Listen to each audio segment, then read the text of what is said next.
Today we're going to talk about the number one soft skill that sets successful people apart, and it's also one of the most sought after skills that companies look for in the people that they hire.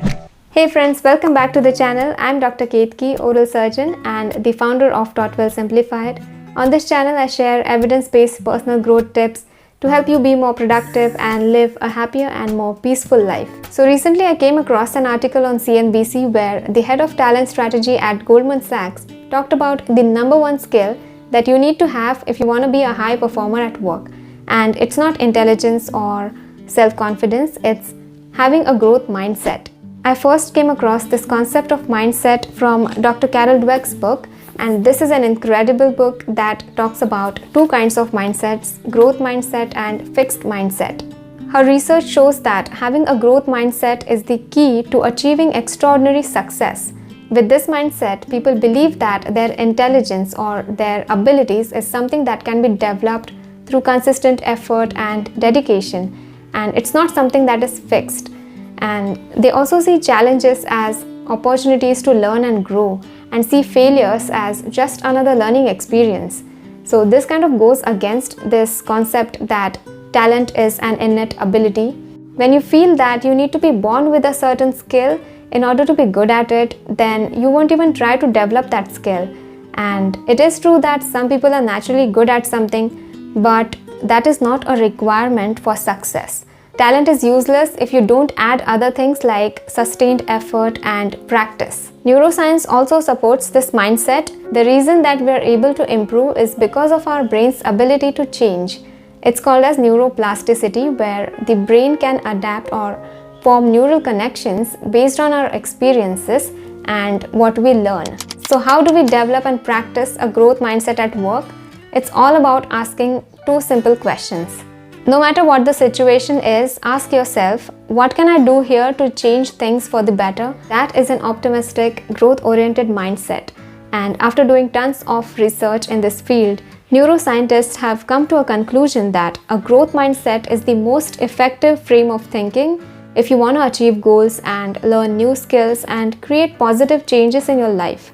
The next question is, how do you respond to feedback from your managers or your co-workers? Feedback can help you identify your blind spots, so you can shift or change how you're showing up in certain work situations. And then you'll see those blind spots as areas that you can work on or areas that you can improve. To develop and practice a growth mindset at work, you need to set challenging goals for yourself and then actively seek feedback. I know it's easier said than done because that is precisely the thing that we avoid. We tend to get defensive whenever someone gives us a feedback. And that's the thing that you should be actively seeking if you want to grow in any field. And I felt this the most when I started my YouTube channel teaching dental students. And I have to say that my video quality improved the most whenever I got a comment that criticized my work. I remember when someone said that it feels like you're reading from a textbook. And at first it really hurt, but then it improved my video quality because then I understood that I needed to make the language a little bit more simple so that it will not sound like a textbook. So asking for feedback might be the most courageous thing you have to do in order to be successful in any field. And I'll tell you why feedback is so important. Neuroscientist Andrew Huberman says that the growth mindset is all about distancing your identity from performance and attaching your identity to efforts or learning.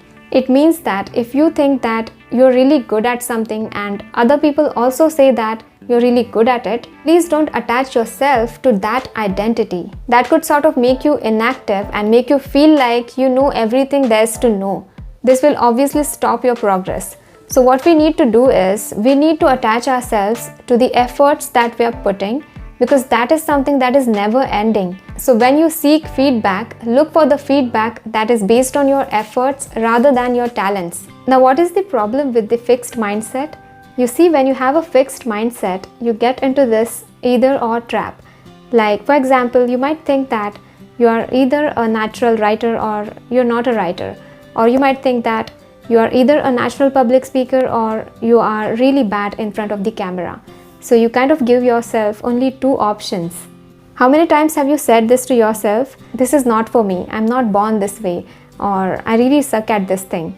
And I fell into this trap also. For 3 years I had a faceless YouTube channel, and it was not required for me to get in front of camera, and I could get in front of the camera, but I thought that I'm not good at it, so why even bother? But when I started this channel and I had to record my first video, I had to take so many retakes that it made me think this is not for me. I'm just not meant to be that YouTuber. And I realized that my first 50 or 60 videos are probably going to be shitty, and in the initial days no one is even gonna watch them. So I realized that this is a good opportunity to improve myself, and this is how I shifted myself from fixed mindset to growth mindset. And from this experience I learned that if you have a fixed mindset, you're not doomed. You can definitely shift yourself from a fixed mindset to a growth mindset at any stage of your life. So I wonder if we should categorize people into these two mindsets. After all, people are complex and they can have multiple mindsets depending on the situation. Maybe it's more helpful if we looked at mindsets as a spectrum, and people could fall anywhere along that spectrum. It's all about learning to be aware of your mindset and learning to shift it as and when required. So I encourage you to adopt a growth mindset at work and also in your life. And if you like this video, you might want to watch another book-themed video where I talk about how our attitude shapes our entire life. So please head over to that video and I'll see you there.